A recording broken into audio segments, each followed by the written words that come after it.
घमंड क्यों आ जाता है? रावण के अंदर घमंड क्यों आ गया था? कभी सोचा है किसी ने?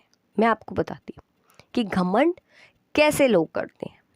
घमंड रावण जैसे लोग करते हैं जिन्होंने कभी मेहनत नहीं की होती, कभी ईमानदारी नहीं दिखाई होती, सब कुछ छल कपट से हासिल किया होता है, बेईमानी से, धोखाधड़ी से।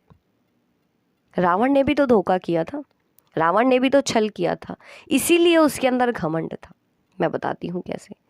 रावण के पास जो सोने की लंका थी, जिसे सब देखने के लिए आते थे,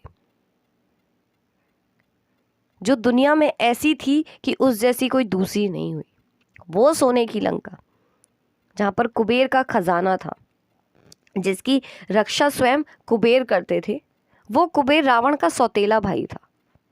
और रावण ने अपने भाई कुबेर से वो सोने की लंका बलपूर्वक हासिल की थी।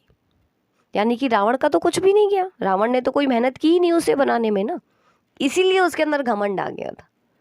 जो इंसान बेईमानी से, धोखाधड़ी से कमाता है ना, वो बहुत घमंड दिखाता है, उसके अंदर बहुत घमंड होता है। अगर जिसने मेहनत से बनाया होगा वो कभी घमंड नहीं करेगा। आप देखिएगा, आज भी बहुत सारे अमीर लोग हैं जो बहुत डाउन टू अर्थ हैं। क्यों? क्योंकि उन्होंने मेहनत करके, ईमानदारी से वो मुकाम हासिल किया होता है। जो लोग बेईमानी से हासिल करते हैं ना, उनके अंदर घमंड होता है, क्योंकि उन्हें मालूम ही नहीं होता कि ये चीज़ कैसे बनी है, कैसे मिली है। अगर आप बेईमानी से हासिल कर लोगे तो आपके अंदर घमंड आ ही गई।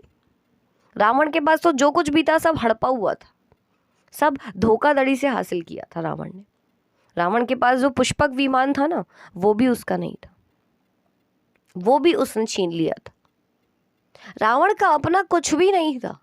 और ये तो सही बात है, इंसान का अपना कुछ भी नहीं। बहुत बड़ी बात मैं कह रही हूँ। आज इंसान घमंड करता है रावण की तरह, तो आप देखिए रावण का अंत क्या हुआ। रावण का अपना शरीर नहीं था, रावण को अमर होने का वरदान मिला हुआ था, तो क्या वो अमर हो पाया? जिस भगवान ने दिया था उसी ने छीन लिया। ऐसे ही इंसान को जो कुछ भी भगवान ने दिया है और उसका वो सही इस्तेमाल ना करे तो भगवान ले लेते हैं। इंसान ये भूल जाता है ना, इंसान को लगता है अरे मैंने मेहनत की है, भगवान ने क्या किया है। तो मैं बता दूं भगवान ने क्या किया है। भगवान ने तो तुम्हें सांसें दी है, भगवान ने तो तुम्हें जिंदगी दी है जीने के लिए, तभी तो तुम ये सब चीजें हासिल कर पाए। तो तुम ये कैसे कह सकते हो कि ये मैंने हासिल किया है? और यही है जिंदगी की सच्चाई। इंसान का कुछ भी नहीं है, पर इंसान घमंड करता है। इंसान पाप कर्म करता है किसके लिए? अपने उस शरीर के लिए जो कि उसका नहीं है। किस धोखे में इंसान है पता नहीं। इंसान घमंड रावण जैसा रखता है, पर रावण का अंत भूल जाता है। आज तक रावण जलाया जा रहा है। त्रेता युग में रावण हुआ था और कलयुग में भी जलाया जा रहा है, और पता नहीं कब तक जलाया जाएगा।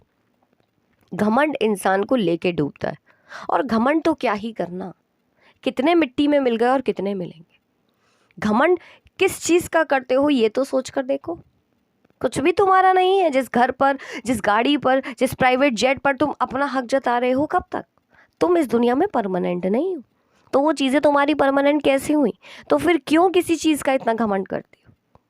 और घमंड उसी इंसान के अंदर होगा जिसने बेईमानी से कमाया होगा, जिसने धोखाधड़ी से कमाया होगा, जिसे मेहनत की कदर पता होगी ना, जिसे अपने काम की वैल्यू होगी। वो कभी घमंड करेगा ही नहीं, क्योंकि उसे मालूम है कि रावण जैसे लोग ही घमंड करते।